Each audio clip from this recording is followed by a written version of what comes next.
ಶೃಂಗಾರದ ಸೋಬಾನೆಯ ಕಣ್ಣಾರೆ ನೀನು ಹಾಡಿದೆ.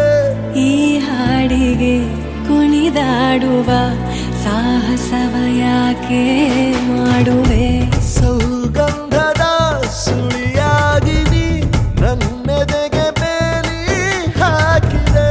ನಾ ಕಾಣುವ ಕನಸಲ್ಲಿ ನೀನ್ಯಾಕೆ ಬೇಲಿ ಹಾರುವೆ? ಸಂಜೆಯ ಕೆನ್ನೆಯ ಮೇಲೆ ಬಂದು ನಾಟಿದೆ ನಾಚಿಕೆ ಮುಳ್ಳು.